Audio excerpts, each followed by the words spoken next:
Hi, this is another video going over the process by which you can take the antiderivative of functions, right? So in this question, we're given the fact that we know our particle's acceleration can be described as a of t equals -2 cosine of 2t. And we want to get an expression that solves for the position's function x of t, given that the particle starts at origin and is at rest.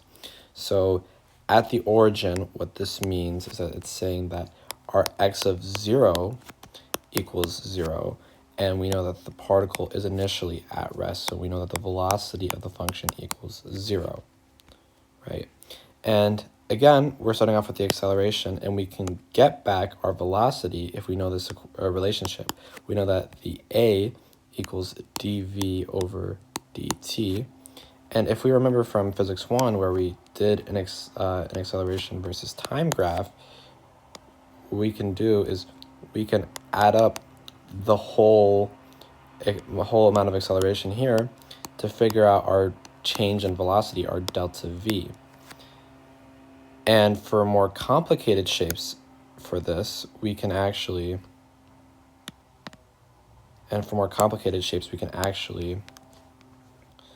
use something called an integral, which, again, in the previous video, takes up really small boxes and adds up the total area under the curve to figure out the exact amount of displacement, exact amount of change of velocity, etc., right? And this is another equation on your equation sheet for AP Physics C Mechanics, where it'll be a of t dt. When you integrate that gets you your change in velocity. So our bounds for the integral, because we have to have bounds for the integral, are going to be from 0 to t, because it's not asking us for a starting or end point, it's asking us to model it as a function of time, right? So our acceleration function is going to be a of t dt. So we know that a of t is equal to -2 cosine of 2t dt from 0 to t is equal to delta v, or it's just going to be dv, because what we can do is we can say that a of t dt equals dv, like we did in our previous video. So we can say that dv is this, from 0 to t, because we know that the particle is at rest. So let me just put that as v of t instead, because it's the particle's velocity is a function of time. And this set integral right here is actually an integral on your equation sheet as well, from the calculus portion of the back of the page where you would solve it, right? So in this case, this antiderivative is going to be 2 over 2 negative sine 2 theta evaluated from 0 to t equals v evaluated from 0 to v of t. This becomes negative sine of 2t from 0 to t equals v evaluated from 0 to v of t. And then we can plug in our bounds now. So we know that negative sine of 2t, just replace the t with the t, minus sine of 0. Sine of 0 we know is 0, so that just goes away, equals v of t minus 0. This goes away. So then we can say now that our v of t is equal to sine of negative sine of 2t. But we weren't trying to solve for the velocity, we're trying to solve for the particle's position as a function of time. So now we have to do the same process again. We have to say that we know dx dt equals v of t. We can do the same thing we did earlier, where we said dv dt equals a of t, and we can multiply the dt to the other side. We can get v of t dt equals dx, and we can integrate this now to say that v of t dt equals dx. And our v of t is going to be negative sine of 2t from 0 to t, because it's not bounded, dt equals 0 to x of t. because that's the function we're solving for, right? And this is another integral there's another antiderivative that's on your equation sheet, and you can go from there to solve it. And in fact, you would get 1/2 cosine of 2t evaluated from 0 to t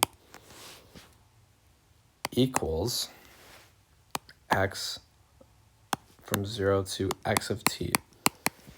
And in fact, now what we can do is get our bounds. 1/2 cosine of 2t minus 1/2 cosine of 0 gets us this right here. 1/2 cosine of 0. Cosine of 0 is 1, so we know that's going to be 1/2 cosine of 2t minus 1/2 equals x of t minus 0, because we're just replacing x with x of t and 0.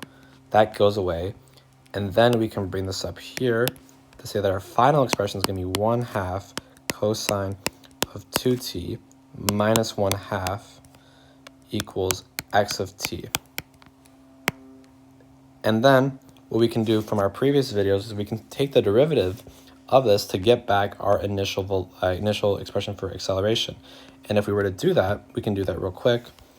We can take the derivative of this twice to get back our acceleration function. So we can do the derivative of 1/2 cosine of 2t, which would get us negative sine of 2t.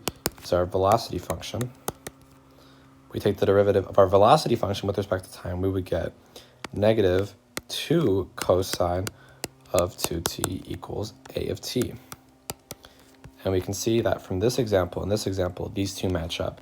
And one important thing to note as well is when you're doing these derivatives, it's important to also note that you're going to have two different functions on the inside. And this is a property called the chain rule.